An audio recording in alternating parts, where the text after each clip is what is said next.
안녕하세요, 미런판다입니다. 오늘은 지난 영상에 이어 농장 신축에 관련하여 이야기해보려 합니다.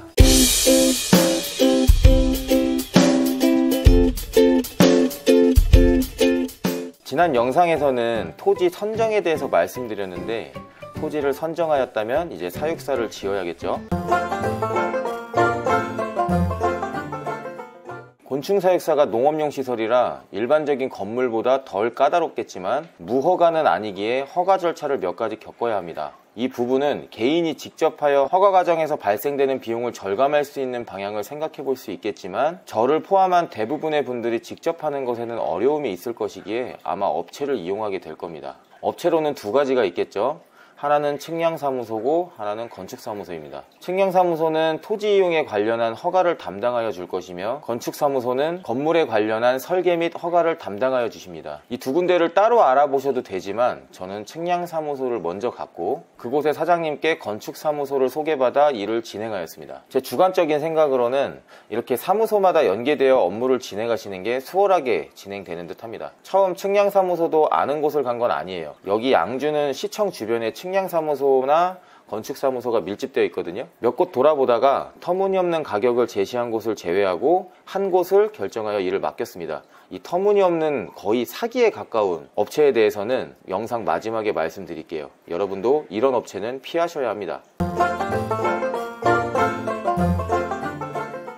제가 받은 허가는 국어 점용 허가와 개발 행위 허가, 그리고 건축 허가입니다. 국어 점용 허가는 전 영상에서 말씀드렸듯 국어라는 인공적인 농수로를 사용하겠다는 허가를 받는 거예요. 농수로를 이용한다기보단 그 위에 다리를 만들어 출입할 수 있게 하기 위한 절차죠. 어차피 서류적인 부분은 측량사무소에서 알아서 해주고 비용도 그리 크지 않아 이런 부분은 크게 걱정하지 않으셔도 됩니다. 중요한 건 허가 서류에 어떤 자재를 써서 어떤 사이즈로 어떻게 다리를 시공할 건지에 대한 도면을 제출하는데, 그 도면대로 시공해야 한다는 거예요. 그렇지 않으면 준공 때 문제가 될 수 있어요. 안 그럼 저처럼 재시공을 하게 됩니다.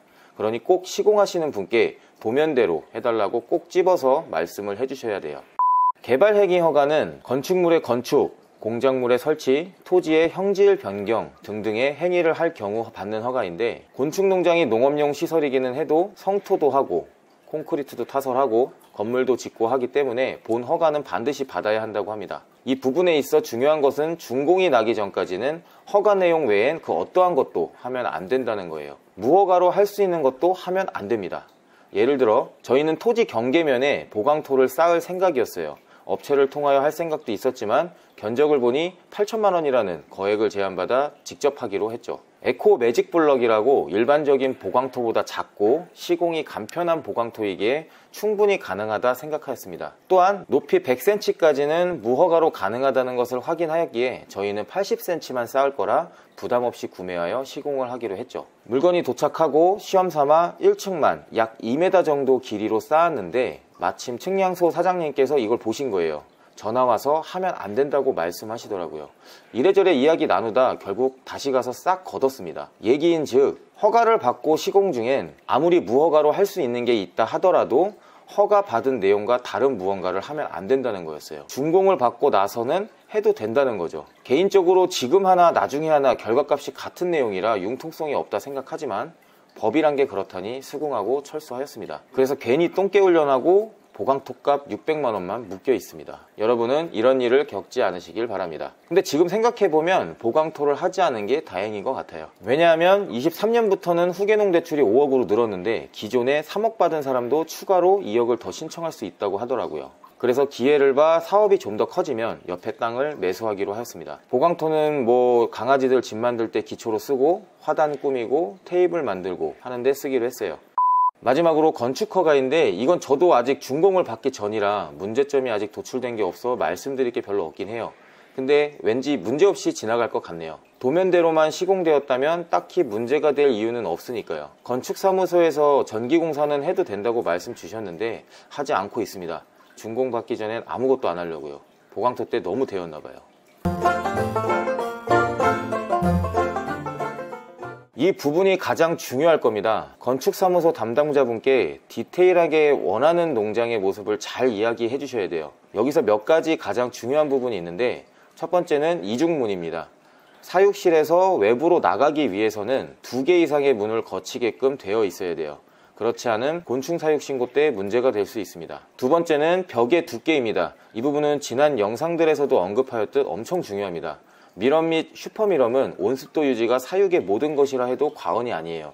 그렇기 때문에 외부 환경에 크게 간섭받지 않는 내부 환경이 중요하죠. 이건 곧 연료비로 이어지기 때문에 농장 유지비에도 지대한 영향을 끼치게 됩니다. 현재 임대로 사용하고 있는 지금의 농장도 벽이 두꺼운데 확실히 다른 얇은 벽면을 가진 농장들보다 연료비 및 냉난방 장비의 규모에 있어서 비용이 절감되는 부분들이 있습니다. 참고로 저희가 새로 지은 농장 벽의 두께는 200T입니다. 세 번째는 파티션의 구분입니다. 우리는 업무를 할 때 같은 건물이라 할지라도 공간에 따라 다른 업무를 하게 됩니다. 이는 업무의 효율을 높이기 위해서죠. 그렇기에 공간의 구분은 중요하지 않을 수 없습니다. 이 공간을 나눌 때는 건물의 전체 평수가 중요합니다. 건물이 넓을 때는 공간을 좀 더 섬세하게 나누면 업무의 범위 또한 잘 쪼개져 같은 시간 대비 효과적으로 업무를 진행할 수 있겠으나 건물의 평수가 좁을 때는 섬세한 공간 분리는 오히려 독이 될 수 있습니다. 업무를 하기 위한 최소한의 공간은 확보가 되어야 한다는 겁니다. 저희 건물을 예로 말씀을 드리도록 할게요. 일단 저희 건물의 전체 평수는 60평인데 그중 10평은 사무동으로 붙어는 있으나 공간이 따로 분리되어 있습니다. 그렇다면 사육동은 50평이며 여기서도 약 10평 정도가 또 분리가 되어 있어요. 그럼 실제 사육실은 40평인 셈이죠. 크게 분리하면 이렇게 되어 있고요. 좀 더 들어가 보면 사무동 10평 중 5평만 사무용으로 사용하고 5평은 포장 기자재 창고로 이용할 계획이에요. 그리고 사육동에 분리되어 있는 10평은 밀기울 저장 및 포장실로 사용할 계획입니다. 마지막 40평은 말 그대로 사육실인데 이곳은 일부러 초기에 파티션을 나누지 않았어요. 저희가 직접 움직여 보면서 벽을 세워 파티션을 만들어 보려고요. 교본 같은 걸 보면 산란실, 사육실, 선별실 등등 여러 가지로 쪼개져 있는데 이것의 단점은 각 공간의 온습도를 맞추기 위한 설비가 뒷받침이 되어야 한다는 겁니다. 결국은 돈이죠. 저희는 제한된 금액으로 공간을 효율적으로 운전해야 하기 때문에 불필요한 공간은 통합하기로 하였습니다. 현재까지는 선별실과 사육실 정도로만 구분이 될 것으로 보여요. 하지만 시간이 지나 매출이 오르고 규모가 커지는 등 경우에 따라 공간이 부족하다면 2층을 만들 생각입니다. 그래서 저희는 건물 높이를 6m로 지어 2층 공간을 확보할 수 있는 여지를 만들어 두었습니다. 이렇게 되면 아무리 못해도 40평은 더욱 확보할 수 있으니 추후 공간 부족으로 성장이 멈출 일은 없을 것으로 보입니다. 여기까지 요점들만 잘 반영이 된다면 필수적인 부분은 충분하다 생각합니다. 나머지는 여러분의 상황 및 환경에 맞게 변형 또는 새롭게 도입해서 도면을 완성시켜 주시면 만족하실 만한 결과를 맞이하실 수 있을 거라 생각합니다.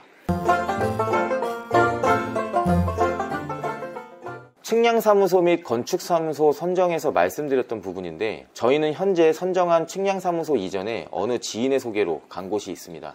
그곳에서 참으로 부도덕한 사람을 만나게 되었어요. 이 사람 말인즉 저희 농장 위치를 가기 위해서는 도로에서 농로로 진입하여 약 100m를 가야 하는데 개발 행위 허가를 받기 위해서는 그 농로를 제 돈을 들여 6m로 넓혀야 하고 그 농로를 점용한다는 허가를 받아야 하는데 그 돈이 무려 3천만 원 가량이 발생한다는 겁니다. 정말 너무 황당하더군요. 6m짜리 농로라. 어딘가 있겠지만 저는 지금까지 본 적이 없습니다. 거의 대부분의 농로는 3에서 4m로 되어 있어요.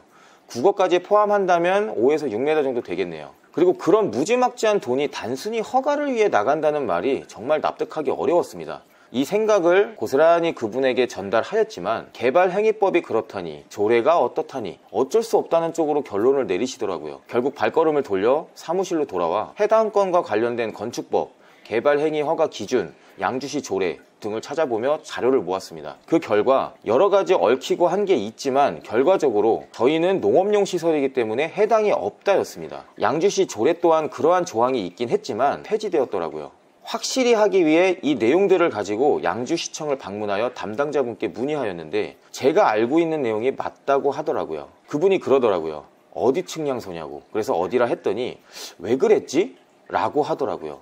정말 소름 돋는 말입니다. 왜 그랬을까요? 과연 그분이 진짜 몰랐을까요? 저 같은 비전문가도 몇 시간 자료 찾아 나온 내용을 전문가인 그분이 정말 몰랐을까요? 허가 비용이라는 건 눈에 보이지 않는 돈입니다. 즉 해당 결과를 소비자가 보고 만지고 할 수 있는 결과가 아니라는 거죠. 내 돈이 맞게 쓰여졌는지 그냥 봐서는 판단할 수 있는 잣대 자체가 없다는 겁니다. 정말 했다 하고 안 했어도 모르는 거죠. 물론 제 뇌피셜입니다. 저는 농장을 새롭게 신축하면서 비즈니스는 지인 소개로 하면 안 된다는 사실을 확실히 알았습니다. 지난 영상도 그렇고 이번 영상도 그렇고 좀 딱딱하고 어렵죠.